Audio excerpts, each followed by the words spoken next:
Que signifie le mot « Église » ? C'est ce qu'on va savoir aujourd'hui à l'émission La Parole vivante.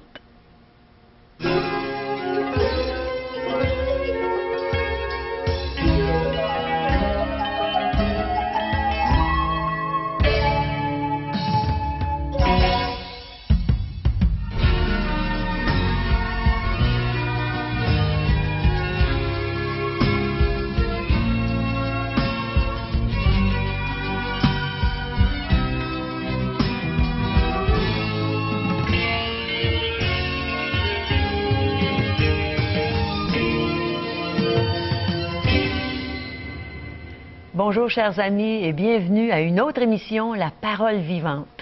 Bonjour, Régent. Bonjour, Caro. Bonjour, chers téléspectateurs. Une joie d'être avec vous aujourd'hui pour pouvoir expliquer ce que c'est que l'Église. Oui. En tant que membre de son corps, de cette Église, nous-mêmes. Tu investis beaucoup de temps dans son Église, toi, Caro. J'aime beaucoup. Hein? C'est merveilleux de faire partie du corps de Christ et de pouvoir servir. De se servir les uns les autres. Exact. Eh bien, c'est de ce que je vais vous entretenir dans les prochaines minutes. Je vais vous parler de cette Église, l'Église de Dieu. La connaissez-vous, cette Église de Jésus-Christ? Le mot Église, c'est un mot qui est utilisé par le Seigneur Jésus-Christ lui-même. Il a dit « Je bâtirai mon Église ». Et ensuite, les apôtres, et puis il va sans dire les missionnaires. Et jusqu'à aujourd'hui, ce mot Église est utilisé pour définir ce rassemblement d'hommes et de femmes qui sont là pour servir, adorer leur grand Dieu. Le Dieu sauveur, le Dieu Seigneur, le Dieu de toute éternité, ce Dieu qui est vivant, soit dit en passant, il est ressuscité, il n'est pas resté sur la croix, ni au tombeau. Il est vivant aujourd'hui, il nous a promis qu'il continuerait à bâtir son Église. Alors c'est par sa toute-puissance que l'Église se bâtit encore aujourd'hui, des pierres vivantes. J'aimerais étudier la définition du mot « Église » ensemble. On va regarder ça. Pourquoi? Parce que c'est emprunté du grec, le mot « ecclésia », Église, donc « ecclésia », et ça a une racine, le mot grec « ek » veut dire « hors de » et « kaléo », « appelé ». Alors, c'est des gens qui sont appelés hors de. Donc, lorsqu'on prononce le mot « Église », on ne parle pas de pierre, de briques, de ciment, non. C'est un tout autre langage avec le Seigneur Jésus-Christ. On parle de pierres vivantes, c'est-à-dire de personnes qui ont reconnu leur besoin d'un sauveur et qui, il va sans dire, l'ont accepté, l'ont imploré dans sa grande miséricorde, dans sa grâce. Le pardon des péchés a été accompli, purification des péchés, et c'est le salut, c'est l'accomplissement de l'œuvre de Dieu dans notre vie. Et là, nous devenons des personnes qui sont appelées hors de, afin de pouvoir nous rassembler en son nom. C'est une sainte convocation que le Seigneur fait de rassembler les siens, qu'il a pu racheter de la sorte par son sacrifice accompli à la croix. Et encore aujourd'hui, on peut implorer cette miséricorde afin de faire partie de son Église. Donc, appelé hors d'un système ou d'un royaume de ténèbres, là où régnait la mort autrefois, on est transféré de ce royaume, de cette citoyenneté, et pour être appelé maintenant des citoyens célestes. Vous allez me dire, ben, où est-ce que tu prends tout cela, Régent? Lisons la Bible. Allons voir la parole de Dieu qui est là sur mon pupitre, sur mon bureau, et j'espère que vous en avez une portion, vous aussi, à la portée de la main. Alors, je vais m'asseoir et on va regarder ensemble dans Philippiens, c'est chapitre 3, le verset 20. Philippiens, chapitre 3, verset 20, nous lisons « Mais nous sommes citoyens des cieux, d'où nous attendons aussi comme sauveur le Seigneur Jésus-Christ. » Et je rajoute le verset 21, qui transformera le corps de notre humiliation en le rendant semblable au corps de sa gloire par le pouvoir qu'il a de s'assujettir toutes choses. Une Église qui est bâtie par son pouvoir, une Église qui est bâtie par son intervention. L'Église est une œuvre divine, non humaine. Ce n'est pas par des mains d'hommes qu'on peut bâtir cette Église, ni par notre propre pouvoir, notre propre intelligence. C'est vraiment une intervention divine dans votre vie qui va faire de vous cette pierre vivante, comme dit l'apôtre Pierre dans ses épîtres. Vous pourrez lire cette vérité. Des pierres maintenant qui s'appuient sur le fondement inébranlable qui est le Christ lui-même, ce roc, comme il l'a dit à l'apôtre Pierre, lorsque Pierre avait témoigné de la personne de Jésus.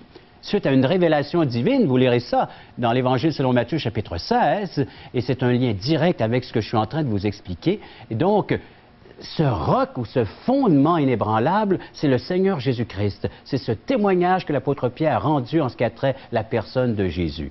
Et voilà maintenant sur lequel on peut bâtir cette Église locale. Un Jésus-Christ qui est vivant, qui est véritable, que nous le servons. Et j'espère que vous êtes impliqués dans votre Église locale. J'espère que tout croyant qui est à l'écoute de cette émission, vous investissez du temps, de l'énergie et même vos sous à l'Église, parce que c'est une œuvre divine. Ça me rappelle l'histoire d'un homme d'affaires qui investissait beaucoup d'argent dans son Église locale. Et un jour, il fit faillite. Alors il va sans dire que ses copains, ses amis, qui étaient tous des hommes d'affaires, sont allés le voir et ont dit « Tu vois, tu as tout perdu. » Quelle fut sa réponse? Il a dit « Non, c'est vrai que j'ai perdu beaucoup, mais tout ce que j'ai investi dans l'Église locale, dans l'Église du Seigneur, ce n'est pas perdu, parce qu'un jour, je le retrouverai dans l'éternité. » Et ça, c'est une grande réalité, c'est une grande vérité, que tout ce que vous donnez au Seigneur Jésus-Christ vous sera redonné. Si ce n'est pas ici-bas sur la terre, ce sera là-haut dans les lieux célestes. Alors, êtes-vous en train de vous amasser des trésors dans les lieux célestes, une Église des citoyens des cieux? C'est ce que nous devenons à la personne de Jésus-Christ lorsque nous adhérons à son œuvre, à son Église. Nous devenons un membre du corps de son Christ. C'est ce que nous verrons dans les prochaines émissions, devenir un membre du corps de Christ, une Église vivante, réelle et qui est efficace encore aujourd'hui en train d'établir un témoignage avec puissance. Alors donc, c'est un lien d'appartenance. Vous savez, en grec, lorsque les gens étaient pris hors d'eux, c'était afin de gérer les biens. Et nous aussi, nous sommes là pour gérer les biens. Alors, gérer va sans dire la politique de Dieu, gérer sa justice, gérer donc son Église. Et c'est pour ça qu'il y a divers services, divers ministères dans l'Église. Et le Seigneur nous donne des capacités par son Esprit d'investir toute cette énergie au corps de Christ, les uns avec les autres, pour être au service du Seigneur Jésus-Christ. Un lien d'appartenance à son royaume. Un royaume céleste. Oui, parce que nous sommes des citoyens des cieux, donc c'est un royaume céleste. Elle est palpable, elle est touchable parce qu'il y a l'Église locale, c'est une Église universelle. On a vu, il va sans dire, dans une dernière émission, que nous sommes devenus son épouse, sa fiancée, qu'un jour elle viendra la chercher, il y aura les noces de l'agneau dans les cieux. Alors, dans le ciel, tout se passera dans les lieux célestes. Pour l'instant, nous sommes en attente et nous sommes en train de bâtir avec lui toute cette espérance céleste que le Seigneur est prêt à déposer dans nos cœurs si nous recevons ces vérités qui sont écrites là dans la Bible. Et si vous avez une Bible à la maison, vérifiez vous-même, allez voir ce qui se passe. J'aimerais vous parler également d'un autre texte qu'on retrouve dans 2 Thessaloniciens. Alors, vous êtes dans Philippiens, vous tournez quelques pages, 2 Thessaloniciens, chapitre 2 et le verset 14. Alors, 2,14, nous lisons. « C'est à quoi il vous a appelé par notre évangile pour que vous possédiez la gloire de notre Seigneur Jésus-Christ. » Le fait de devenir chrétien, le fait de devenir un enfant de Dieu, le fait de devenir un participant à son Église, c'est de répondre à son invitation. C'est un appel que le Seigneur Jésus-Christ lance à tous et chacun. Et aujourd'hui, je vous encourage à répondre d'une façon positive à son appel. C'est ce que les gens de Thessalonique ont fait. Ils sont devenus croyants, ils sont devenus chrétiens, ils sont devenus maintenant participants à la gloire de Dieu. Et c'est cela l'Église, c'est de pouvoir participer à la manifestation de la gloire de Jésus-Christ ici-bas sur terre. Alors, si vous cherchez Christ, cherchez aussi son Église. Cherchez naturellement cet endroit local où est-ce que vous allez pouvoir vous rassembler en son nom afin de pouvoir vous réjouir en lui, de pouvoir partager avec lui tout ce qu'il vous donne, tout ce qu'il vous accorde par pure grâce. Dans Galates, c'est un autre texte que nous regardons. Cette fois, on doit reculer dans notre parole de Dieu. Alors, vous étiez dans Thessaloniciens, vous avez Éphésiens, et dans Galates, nous lisons à partir du chapitre 5, verset 1. « C'est pour la liberté que Christ nous a affranchis. Demeurez donc fermes et ne vous laissez pas mettre de nouveau sous le joug de la servitude. » Qui compose l'Église de Jésus-Christ? Le texte nous le dit en toutes lettres. Des gens libérés. Êtes-vous libre? Êtes-vous libéré? Ou si vous êtes encore esclave de certaines pratiques dans votre vie et qui vous font honte et qui vous empêchent pleinement de vous épanouir en Christ? vous pouvez naturellement faire appel à son aide, faire appel à son secours, à sa présence. Il est venu nous libérer de l'esclavage du péché afin de pouvoir vivre maintenant pleinement de son œuvre et de pouvoir bénéficier de ses bontés, de ses bienfaits, de sa fidélité, de l'être qu'il est. À vous d'en profiter pleinement. Vous pouvez commencer dès maintenant, aujourd'hui même, de pouvoir faire appel à sa puissance afin qu'il vous libère et par le fait même de faire de vous des disciples et de faire de vous des personnes participantes à son Église. C'est ce que nous lisons. Vous savez, il y a un texte dans Hébreux, Deutéronome chapitre 18, le verset 16, où vous pouvez entendre cet appel de Dieu. Il est vrai que dans le contexte, cet appel s'adresse aux Israélites. Ils sont esclaves. Ils sont aux prises sous la main puissante du Pharaon. Mais le Seigneur les appelle par l'entremise de celui qui est le libérateur de ce temps, Moïse. Et Moïse se présente devant Pharaon, le roi des Égyptiens, et il dit « Laisse aller ce peuple. Laisse aller ce peuple afin qu'ils se rendent jusqu'à ma montagne, et là ils m'adoreront. Ils pourront m'adorer. » Quelle belle illustration. Encore aujourd'hui, nous sommes esclaves. Et le Seigneur, c'est le Seigneur Jésus-Christ lui-même, par ses serviteurs, qui vous lance à nouveau cette invitation de pouvoir vous libérer et de pouvoir vous rendre là où il veut que vous vous rendiez, à l'Église locale, afin de pouvoir devenir de véritables adorateurs selon l'Esprit et selon la vérité. J'aimerais m'adresser à vous un peu plus personnellement, si vous voulez. C'est un appel que je vais faire avec chacun d'entre vous. Vous savez, le Seigneur Jésus-Christ vient de nous parler. Et c'est à nous maintenant de réagir, de donner une réponse à son invitation. Savez-vous comment est-ce que le Seigneur Jésus-Christ ou l'Éternel a libéré les Israélites de cet esclavage? Eh bien, il a dit d'offrir en sacrifice un agneau sans tache, un agneau qui était pur parmi le troupeau qui était là, qui était en leur possession, et de pouvoir l'offrir en sacrifice. Et c'est ce qu'il a fait. L'Israélite, dans sa famille, a pris un agneau, il l'a offert en sacrifice le soir même, ils l'ont fait cuire, ils l'ont mangé, et puis ils ont pris le sang de cet agneau et ils l'ont mis sur les linteaux de la porte, tout autour de la porte. Et lorsque l'ange de l'Éternel a passé pour le jugement de Dieu concernant, il va sans dire, les Égyptiens et tous ces autres peuples qui vivaient comme esclaves, eh bien c'était la mort qui régnait. Mais ceux qui étaient couverts par le sang de l'agneau, qui avaient mis ce sang sur le linteau des portes, étaient couverts et par le fait même pouvaient vivre. Et libérés, ils ont pu se retirer de cette main puissante de Pharaon et être conduits dans le désert par Moïse et d'adorer leur grand Dieu. Et aujourd'hui, c'est la même chose, chers amis. Si vous voulez vivre cette relation intime et personnelle avec Jésus-Christ, vous devez maintenant vous confier dans le sang de l'agneau.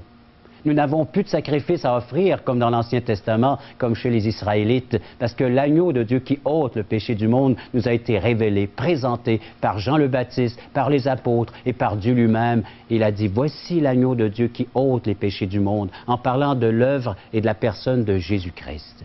Aujourd'hui, vous pouvez couvrir votre âme en vous réfugiant là où le péché a été condamné, là où le jugement a tombé sur Jésus-Christ à la croix, et par le fait même être libérés de votre esclavage et devenir des gens libres qui pourront se joindre à l'Église locale en tant que disciples, en tant que serviteurs, et d'investir votre temps maintenant dans cette Église et de pouvoir servir le Seigneur de tout votre cœur, avec zèle, le zèle de la maison de Dieu, et de pouvoir maintenant l'adorer librement, de chanter des louanges, des cantiques, et de pouvoir, il va sans dire, le remercier et d'offrir des actions de grâce.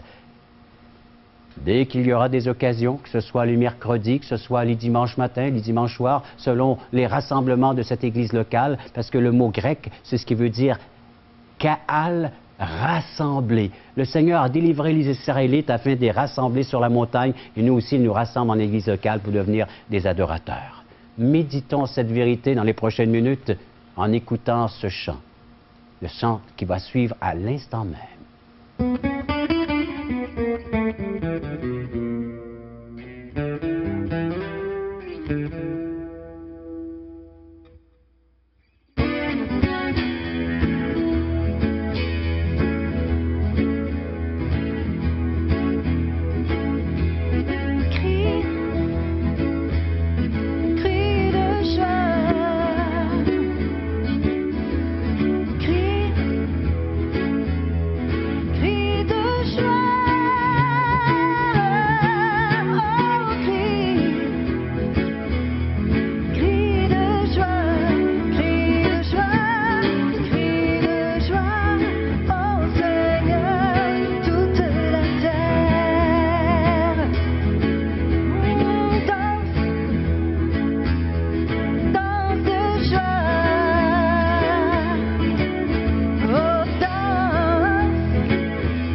je vous pose cette question. Êtes-vous une personne libérée? Êtes-vous esclave? Êtes-vous aux prises avec l'adultère, la boisson, l'alcool, le mensonge, le vol? Peu importe ce qui peut vous décrire aujourd'hui, vous pouvez en être libéré à l'instant même, si vous faites appel à la puissance du Seigneur Jésus-Christ. Il est venu pour libérer le pécheur de son péché afin qu'il devienne un adorateur. Il est prêt à porter pour vous ce fardeau, puisqu'il l'a fait à la croix. Il s'est identifié avec vous en tant que pécheur. La parole de Dieu nous dit qu'il est devenu péché à la croix afin que nous devenions des êtres justes par sa justice, la justice qu'il s'est acquise lui-même pour nous. Je vous rappelle cette vérité, elle est écrite en toutes lettres. Galates chapitre 5, verset 1. Je vous en refais la lecture, et c'est à vous de vérifier dans les Saintes Écritures. C'est pour la liberté que Christ nous a affranchis. Demeurez donc fermes, et ne vous laissez pas mettre de nouveau sous le joug de la servitude. Et à cela, vous pourrez lire également l'Évangile selon Jean, chapitre 8, vous avez un grand exposé de l'œuvre du Seigneur Jésus-Christ, où le Seigneur lui-même nous dit que la parole de Dieu est cette vérité qui est venue pour nous affranchir. Et si le Christ vous affranchit, vous serez réellement libre. Seules des personnes libérées peuvent devenir des membres du corps de Christ, faire partie de l'Église, des gens qui sont hors d'eux afin de pouvoir se rassembler au nom du Seigneur Jésus-Christ. C'est la seule unique façon de devenir un membre du corps de Christ, de son Église. Vous voulez le devenir? Faites cela par la foi. Confiez-vous dans la personne et dans l'œuvre du Seigneur Jésus-Christ. Et vous pourrez après le partager avec d'autres qui sont aux prises également avec le péché et avec l'esclavage. Alors donc, à vous d'en bénéficier pleinement, cette grâce vous est accordée. Vous n'avez qu'à dire, Seigneur Jésus, je suis ce pécheur. J'ai besoin de ton intervention divine dans ma vie. J'ai besoin de ton pardon. J'ai besoin que tu viennes me purifier, me laver.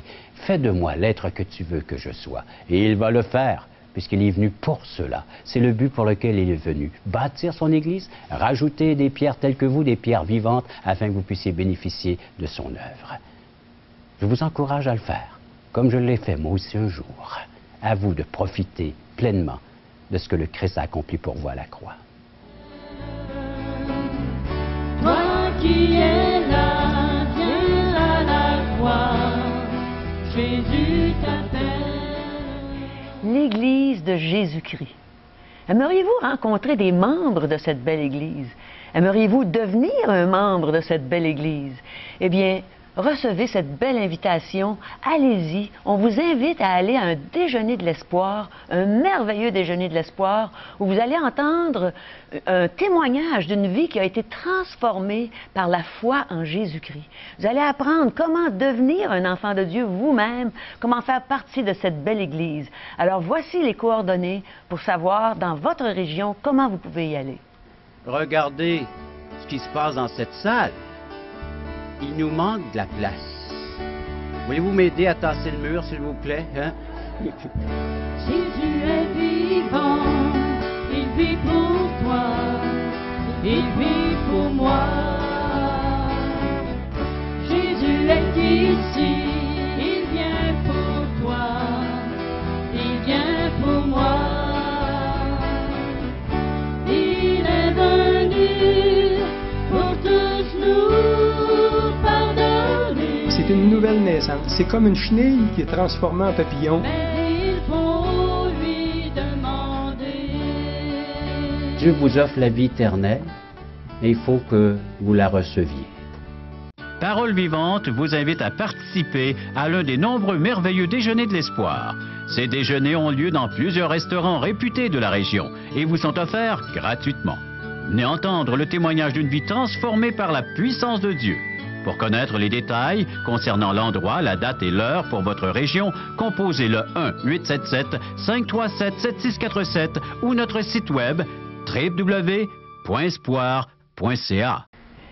J'ai l'honneur de vous présenter le vice-président du comité organisateur de Québec Espoir 2008. Devinez qui il est. Eh bien, c'est notre bon ami Régent Joly, le pasteur de l'Église de l'Espoir, ici à Québec.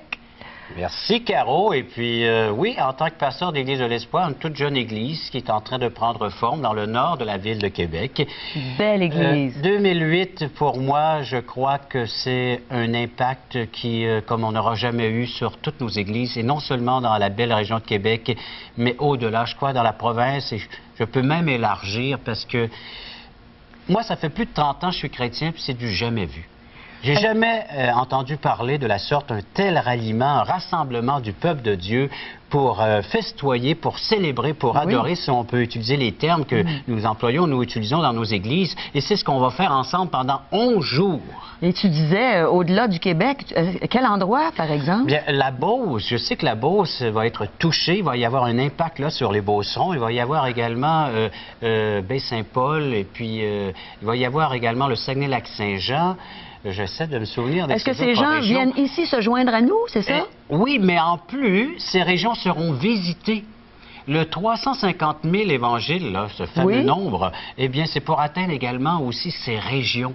On voudrait distribuer dans chaque foyer une portion des Saintes Écritures. Alors donc, ces régions vont être touchées aussi par la distribution des évangiles selon Jean. Ah, les là, 350 000 évangiles, c'est pas uniquement pour la ville de Québec. Pas juste à distribuer à Québec, mais à l'extérieur. Ces autres régions. Oui. Et voilà pourquoi que je parle d'un grand impact, comme du jamais vu au Québec. Mais ton implication va être encore plus que ça. Là. Il y a la Mon distribution implication en tant d'évangiles. que pasteur sur ce comité, oui, pour l'organisation, mais aussi on va être ensemble. On va animer à tous les soirs avec Parole Vivante, donc Télémag. Nous serons sur place pour faire du direct. En direct. Et également pour des reprises. Alors donc, ce sera reproduit dans le courant de la semaine. Mais les gens vont pouvoir voir ces événements chez eux, à la maison. Mais j'espère, premièrement, qu'ils vont se déplacer et venir assister à ces endroits où auront lieu nos spectacles, nos soirées. Donc, ces concerts évangéliques, entre autres, avec prédications et messages, comme ils sont habitués d'entendre et de voir dans nos émissions. Oui, maître de cérémonie, ensemble, on va partager cette tâche pour inviter les gens, la population. Et même cette émission sert maintenant, elle va servir à l'événement, à sensibiliser notre bassin de population à venir voir et vivre, parce que rien de tel que de le vivre, de l'expérimenter. C'est comme l'Évangile, ça. Vous pouvez en entendre pendant des années, mais si vous n'expérimentez pas cet Évangile, il ne se passera rien chez vous. Exactement. Et c'est la même chose. Nous vous encourageons donc à venir vivre avec nous cet événement qui est un moment unique, je crois, pour la province de Québec et pour la ville de Québec. Alors, quand notre émission va avoir lieu en direct, est-ce que la population va pouvoir y assister aussi? Ou si, oui, la population est la bienvenue à la salle Albert Rousseau, entre autres le soir. Là.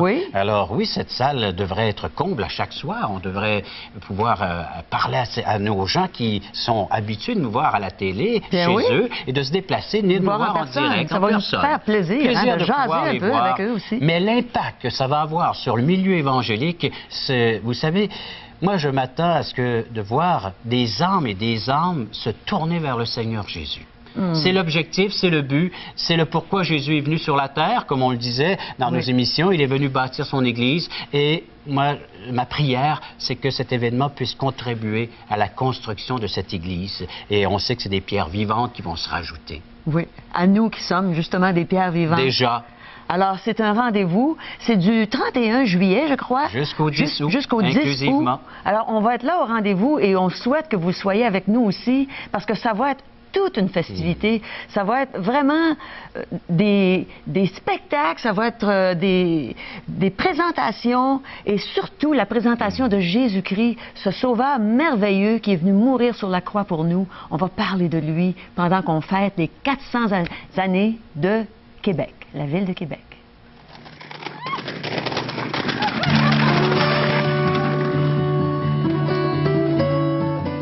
Eh bien, une demi-heure, c'est vite passé dans la présence du Seigneur, n'est-ce pas, Régent? Mais on va étirer le temps. Comment?